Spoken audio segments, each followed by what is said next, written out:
For more than 2 centuries, one empire ruled nearly half the known world. It connected 3 continents, governed dozens of cultures, and built a system so effective that even its conquerors refused to replace it. This was ancient Persia, one of history's greatest civilizations, and one that surprisingly few people truly understand. What transforms a small kingdom on the edge of the Iranian Plateau into an empire so vast that it stretches from the mountains of Central Asia to the shores of the Mediterranean? How does a people once overshadowed by older civilizations come to rule nearly half the known world, while allowing dozens of cultures, languages, and religions to survive under a single crown? Ancient Persia was not simply another empire built through conquest. It introduced new ideas about government, infrastructure, tolerance, and imperial administration that influenced rulers for thousands of years. Yet despite its extraordinary achievements, the story of Persia is often overshadowed by the civilizations it defeated, or the enemies who later conquered it. To understand one of history's greatest powers, we must return to a time before Persia became synonymous with empire, when its future seemed anything but certain. Long before Persian kings ruled continents, the ancient Near East was already home to powerful civilizations. Egypt dominated the Nile Valley. Babylon flourished between the Tigris and Euphrates. The Assyrians built one of history's most feared military states before their empire collapsed during the late 7th century BC. New kingdoms competed for influence across Mesopotamia, Anatolia, and the eastern Mediterranean, while trade routes carried metals, textiles, spices, and ideas across vast distances. It was a world where ambitious rulers constantly sought power, but where no single kingdom could maintain dominance forever. Far to the east, beyond Mesopotamia, lay the rugged Iranian Plateau. Surrounded by mountains, deserts, and fertile valleys, the region was inhabited by numerous tribes with diverse traditions and languages. Among them were the Persians, an Indo-Iranian people who settled in the region known as Pars, or Persis, in what is now southwestern Iran. For generations, they lived under the influence, and often the authority, of the neighboring Median Empire, a stronger kingdom that controlled much of the region. The Persians were not yet renowned builders of empires. They were skilled horsemen, farmers, and warriors, accustomed to surviving in a demanding landscape. Their homeland offered strategic advantages, including access to trade routes linking Central Asia, Mesopotamia, and the Persian Gulf. But it also required resilience. Tribal loyalties remained strong, and political unity was far from guaranteed. Everything began to change during the 6th century BC with the rise of a remarkable leader, Cyrus II, remembered to history as Cyrus the Great, inherited the throne of the small Persian kingdom around 559 BC. Rather than accepting Persian subordination, he united competing groups through diplomacy, military skill, and political vision. In about 550 BC, he rebelled against the Median king Astyages. Instead of destroying the Median state after victory, Cyrus incorporated it into his growing realm, preserving experienced administrators and gaining the loyalty of many former rivals. This approach distinguished Persia from many earlier conquerors. Instead of ruling solely through fear, Cyrus recognized that stable government depended upon cooperation as much as military strength. Conquered peoples were often allowed to retain their customs, local leaders, and religious traditions as long as they accepted Persian authority. It was a practical strategy that reduced resistance while transforming former enemies into valuable partners. Momentum accelerated with astonishing speed. Having secured the Iranian Plateau, Cyrus turned west toward Lydia, whose wealthy king Croesus ruled one of the richest kingdoms of the ancient world. Around 547 BC, Persian armies defeated Lydia, bringing immense treasure and control of important trade routes into Persian hands. Greek cities along the western coast of Anatolia soon came under Persian influence, extending the empire to the shores of the Aegean Sea. Cyrus next marched south into Babylon, then one of the greatest cities on earth. Protected by massive walls and celebrated for its wealth, Babylon appeared almost impossible to conquer. Yet in 539 BC, Persian forces entered the city with surprisingly little destruction. Ancient sources describe Cyrus presenting himself not as a destroyer, but as a legitimate ruler chosen to restore stability. Whether shaped by careful propaganda or genuine policy, the result was extraordinary. Babylon's administrative system remained largely intact. Its temples continued to function, and many displaced communities, including the Jewish population exiled decades earlier, were permitted to return to their homeland. The policy earned Cyrus a lasting reputation for moderation, rarely associated with ancient conquerors. His successors continued building upon those foundations. Cambyses II expanded Persian rule into Egypt after the victory at Pelusium in 525 BC, bringing another ancient civilization under imperial authority. After a turbulent succession, Darius I emerged as king in 522 BC and transformed an expanding realm into a remarkably organized empire. He divided the territory into provinces known as satrapies, each governed by officials responsible for taxation, justice, and security, while remaining accountable to the central government. Darius also understood that an empire could not survive on conquest alone. He standardized taxation, introduced the widely trusted gold Daric coin, improved irrigation, encouraged commerce, and launched ambitious construction projects across the empire. Most famously, he ordered the construction of the Royal Road, stretching roughly 1,600 miles from Susa to Sardis. Couriers riding fresh horses at relay stations could carry royal messages across the empire in days instead of weeks, allowing decisions made by the king to reach distant provinces with unprecedented speed. As Persian armies secured frontiers and engineers connected cities with roads, bridges, and communication networks, merchants, scholars, artisans, and officials moved more freely than ever before. The empire was becoming not merely larger, but increasingly interconnected, efficient, and prosperous. The foundations had been laid for one of history's most powerful civilizations, and Persia was about to enter the extraordinary era that would define its greatest achievements. Under Darius I and his successors, the Persian Empire reached a scale that few civilizations before or since had matched. At its greatest extent, the Achaemenid Empire stretched more than 3,000 miles from the Indus Valley in the east to the Balkans and the borders of Greece in the west. It encompassed Egypt, Mesopotamia, Anatolia, the Levant, parts of Central Asia, and the Persian Gulf, ruling an estimated 40 to 50 million people. Historians believe that nearly half the world's population lived under Persian authority during the 5th century BC, making it the largest empire the world had yet seen. Holding such an enormous territory together required far more than military strength. The Persians developed one of history's most sophisticated systems of government. The empire was divided into more than 20 satrapies, each supervised by a governor responsible for collecting taxes, maintaining order, and administering justice. Yet these governors were themselves watched by royal inspectors known as the eyes and ears of the king, ensuring that even distant provinces remained accountable to the central government. Communication became one of Persia's greatest advantages. The Royal Road connected major cities through thousands of miles of carefully maintained routes.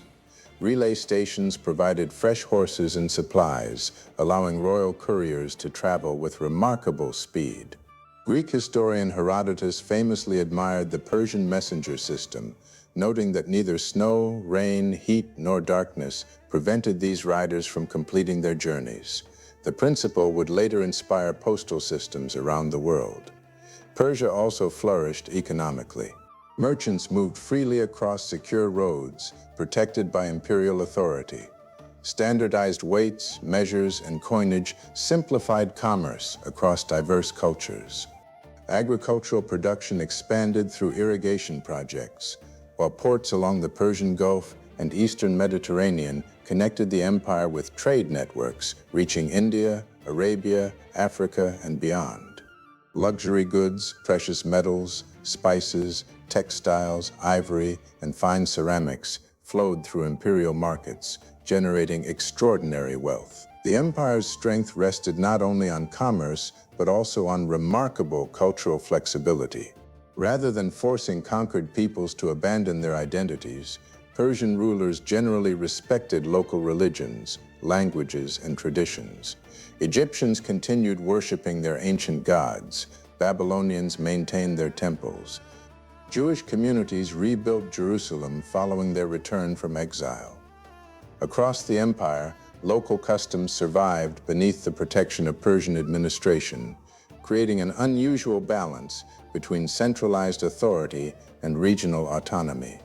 At the ceremonial capital of Persepolis, this philosophy was carved into stone. Magnificent palaces, towering columns, elaborate staircases, and finely sculpted reliefs depicted delegates from across the empire bringing gifts to the great king. Rather than portraying defeated enemies in chains, many carvings emphasized cooperation among the empire's many peoples. The city became a symbol of imperial unity, wealth, and confidence. Persia's military reflected the same diversity. Soldiers from dozens of cultures served alongside one another, each contributing unique skills, weapons, and tactics. Elite units such as the famous Immortals stood at the heart of an army capable of responding to threats across 3 continents. Combined with efficient administration and immense economic resources, the empire appeared nearly invincible. For generations, it seemed that no rival possessed the strength to challenge the great king's authority.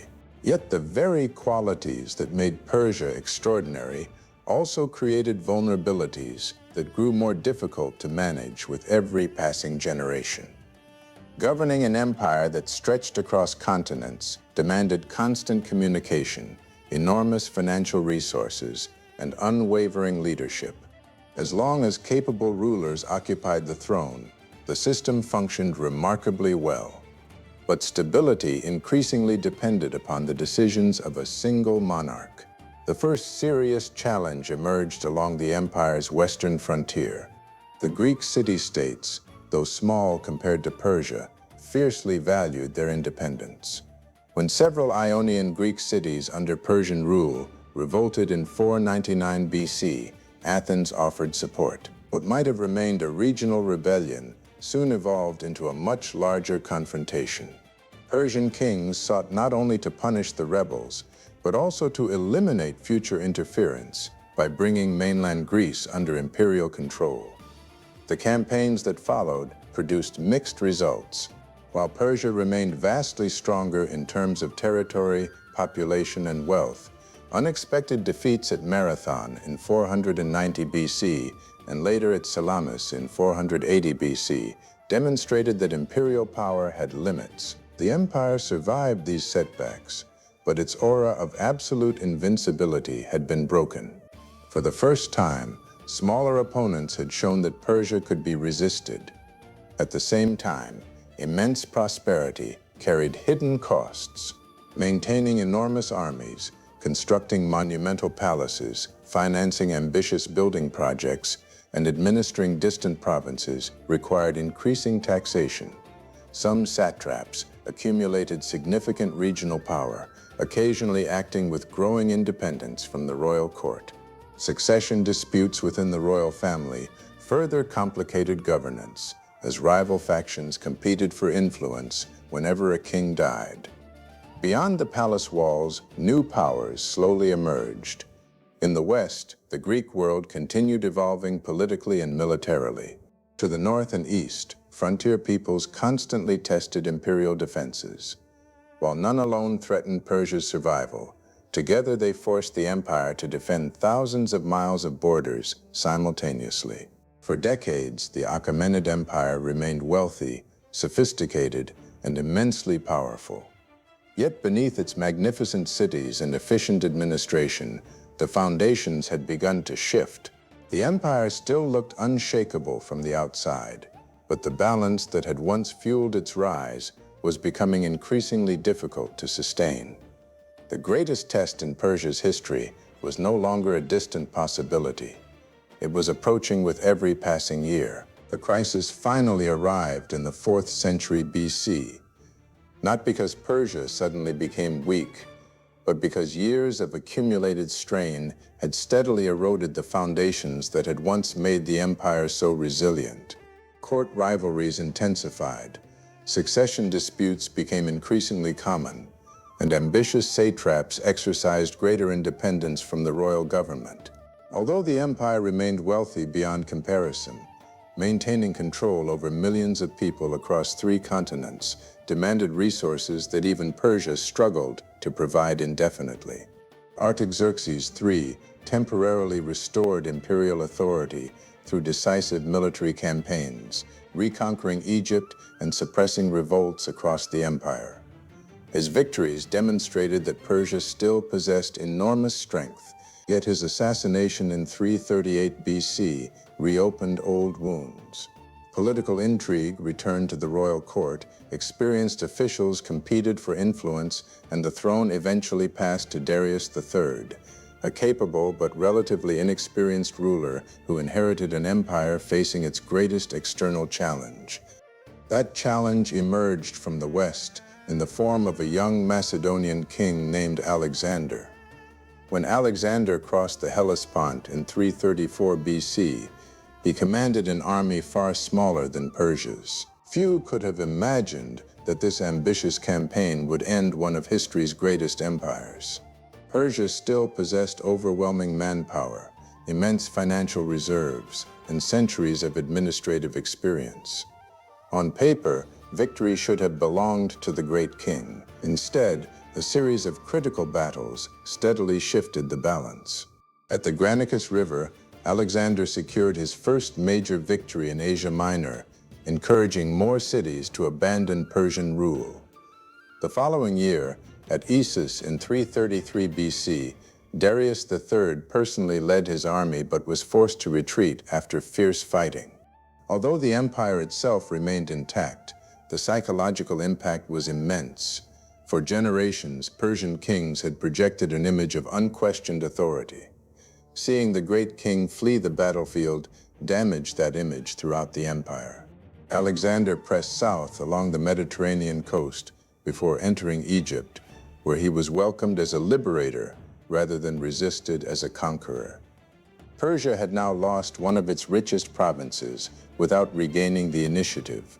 The decisive moment came in 331 BC on the plains near Gaugamela.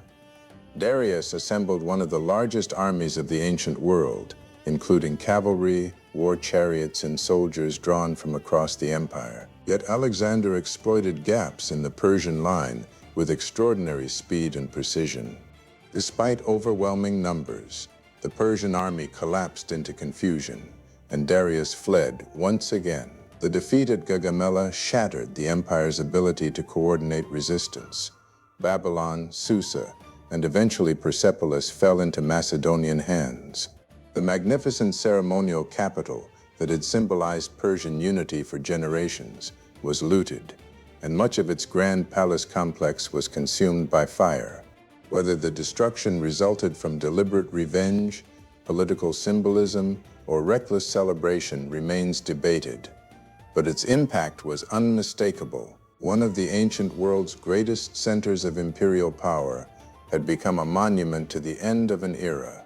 Darius attempted to rally support in the eastern provinces, but his authority was rapidly dissolving. In 330 BC, he was betrayed by members of his own entourage while fleeing toward Bactria. Mortally wounded, before Alexander could reach him, the last Achaemenid king died far from the capitals his ancestors had ruled. With his death, nearly 2 centuries of Achaemenid rule came to an end. Yet Persia did not truly collapse because of Alexander alone. His victories succeeded because they struck an empire already weakened by political instability succession crises, regional fragmentation, and the immense challenge of governing such a vast territory. Military defeat ended the empire, but decades of internal erosion had made that defeat possible. Although the Achaemenid Empire disappeared, Persia itself did not. Its people, language, traditions, and administrative ideas survived long after Alexander's conquest. Successor kingdoms adopted many Persian institutions, and later empires, including the Parthians and Sasanians, continued to build upon foundations first established by the Achaemenids. Persian concepts of provincial government, royal highways, taxation, diplomacy, and cultural accommodation influenced civilizations across Asia, the Middle East, and Europe. The idea that an empire could govern many different peoples without erasing their identities became one of Persia's most enduring contributions to world history. Even Alexander retained much of the Persian administrative system because replacing it proved nearly impossible. The ruins of Persepolis still rise from the Iranian landscape, their towering columns and intricate reliefs reminding visitors that extraordinary achievements can outlast the kingdoms that created them. The inscriptions of Cyrus and Darius continue to reveal a civilization that believed power was strongest when combined with justice, organization, and respect for diversity. Ancient Persia reshaped the political map of the ancient world and demonstrated that greatness depends not only on military conquest, but also on the ability to unite people across immense distances and countless cultures. Its empire eventually fell, as every empire does, but its ideas endured long after its armies vanished. In the end, history remembers ancient Persia not simply for the vast lands it conquered, but for the lasting civilization it built, and for the timeless reminder that while power may fade, true influence can echo across the ages.